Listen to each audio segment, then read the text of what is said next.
Breaking news from the political trenches. Keir Starmer's Labour government is facing the kind of internal rebellion that makes Game of Thrones look like a peaceful dinner party. We're talking about up to 150 MPs potentially ready to mutiny over benefit cuts. And if you think that sounds dramatic, wait until you hear what they're actually threatening to do. This isn't just parliamentary grumbling.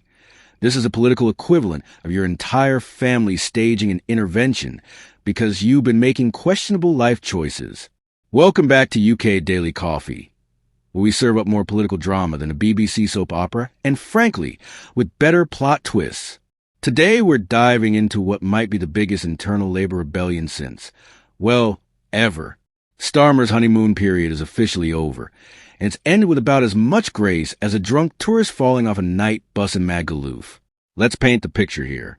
Just when Starmer thought he could bask in the glory of his diplomatic hat trick with the US, India, and the EU, the kind of international success that usually gets prime ministers feeling pretty pleased with themselves, his own MPs have decided to remind him that politics, like gravity, always brings you back down to earth. And in this case, it's less of a gentle landing and more of a face-first collision with the pavement of political reality. The rebellion centers around two particularly controversial benefit cuts: slashing personal independence payments for disabled people and trimming universal credit for those off work due to sickness. Now, if you're thinking this sounds like exactly the kind of policy that would make Labour MPs break out in hives, you'd be absolutely right. It's like watching a vegetarian restaurant suddenly announce they're adding a meat lover special to the menu. Technically possible, but guaranteed to cause an existential crisis among the regulars. But here's where it gets really spicy. Behind the scenes, loyalty to Starmer and Chancellor Rachel Reeves is cracking faster than a dropped iPhone screen. MPs are literally too embarrassed to post anything with Starmer's face on social media because, and I quote, anything I share with him gets a torrent of abuse. Imagine being so unpopular that your own team won't use your photo in their Instagram stories. That's not just political toxicity. That's political kryptonite. The Parliamentary Labour Party meeting on Monday evening apparently went about as well as you'd expect. One MP described the atmosphere as so tense that even the planted questions, those softball queries designed to make the leadership look good, had to be prefaced with acknowledgments of how dire the situation is. It's like watching someone try to compliment a haircut that's gone catastrophically wrong.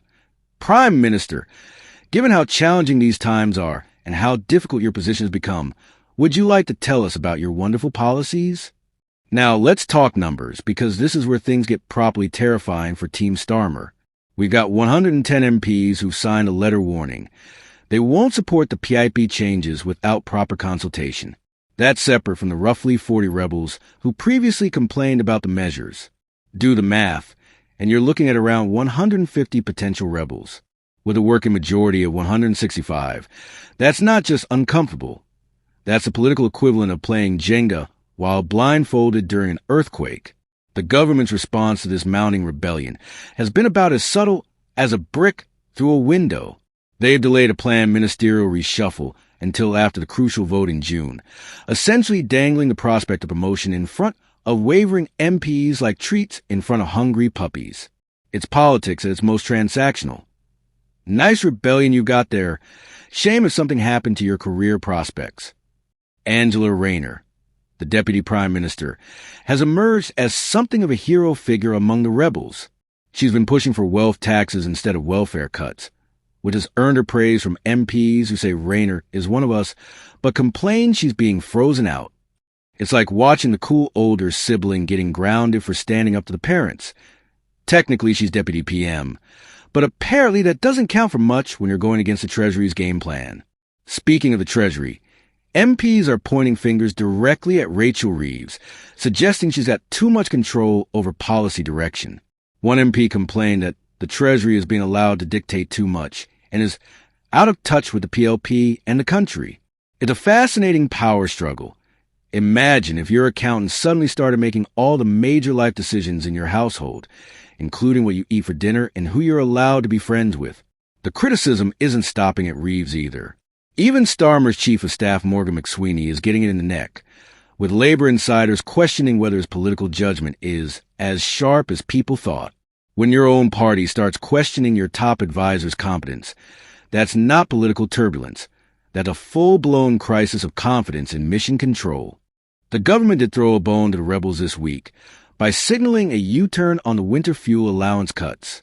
But the response from MPs has been about as enthusiastic as a root canal patient. One MP's reaction was priceless. This would have been useful 8 months ago.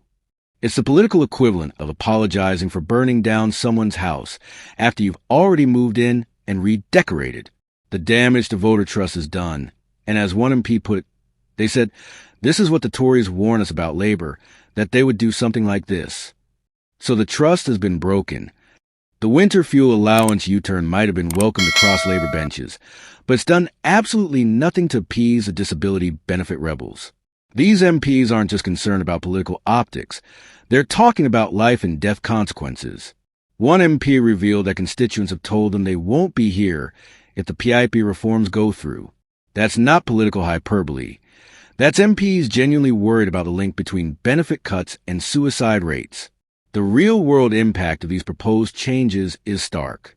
The PIP reforms are expected to particularly hit people with mental health conditions that aren't considered the most severe.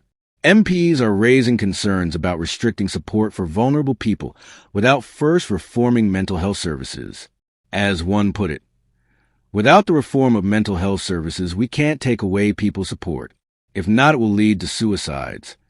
The Department for Work and Pensions, led by Liz Kendall, is desperately trying to show they're listening. After the winter fuel announcement, Kendall's team was spotted on the House of Commons terrace, making themselves available to chat with Labour MPs. It's political damage control in real time. Imagine your PR team camping out in the office lobby after a major scandal, hoping to catch people for impromptu crisis meetings. But the message isn't getting through. When asked if Number 10 was listening to rebel concerns, one backbencher was brutally direct. "No!" And this is one of the biggest frustrations. I don't think they're listening at all on PIP. That's not just political disagreement.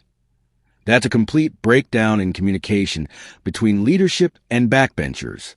Labour MP Kim Johnson hasn't minced words either, saying the government has no excuse to double down on punitive measures after the winter fuel U-turn. Her message is crystal clear. You can't claim to lead with compassion while allowing thousands more children to fall into poverty under this government. It's the kind of moral clarity that cuts through political spin like a hot knife through butter. The upcoming Child Poverty Task Force report might provide some relief, with hints that it will water down the two-child benefits limit, though not scrap it entirely. The government is clearly hoping this will appease MPs worried about rising poverty levels. It's political triage, trying to stem the bleeding on one front while the patient is hemorrhaging on multiple others. For many MPs, this isn't just about parliamentary mathematics or political positioning. They're genuinely fearful about what these policies mean for their constituents. When parliamentarians are telling you that people are saying they won't survive if certain benefits are cut, that's not politics. That's a humanitarian crisis in the making. The scale of potential rebellion is unprecedented for a government this young. Having 150 MPs ready to vote against your flagship policies isn't just embarrassing. It's potentially government-ending. As one MP warned, if the government presses ahead with these measures, they should not be worrying about the parliamentary vote. They should be worrying about the public vote, essentially predicting electoral disaster at the next election. So where does this leave Starmer?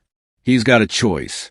Back down on policies that his Treasury insists are necessary for fiscal responsibility, or face a rebellion that could fatally wound his authority.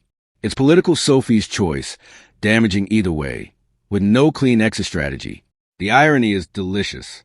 Starmer spent years positioning himself as a unity candidate who could bring Labour together after years of internal warfare. Now he's facing the biggest internal rebellion in recent Labour history over policies that many of his MPs see as fundamentally at odds with Labour values. It's like being hired as a relationship counselor and then accidentally starting a divorce. This rebellion isn't just about benefit cuts. It's about the soul of the Labour Party. Are they the party of social justice and compassion, or are they the party of fiscal responsibility and tough choices? Right now, it looks like they're trying to be both and succeeding at being neither. The next few weeks will be crucial. Will Starmer find a way to appease the rebels without completely abandoning his economic strategy? Will the 150 potential rebels actually follow through on their threats? Or will this all fizzle out like so many parliamentary rebellions before it? One thing's for certain, British politics just got a whole lot more interesting. If you want to stay on top of every twist and turn in this political soap opera, hit that subscribe button faster than Labour MPs are hitting the panic button. Drop a comment below with your predictions. Will Starmer survive this rebellion, or are we watching the beginning of the end? And don't forget to ring that notification bell, because with UK Daily Coffee posting multiple times a day, you won't want to miss a single development in this unfolding political drama. Trust me, it's going to be a wild ride.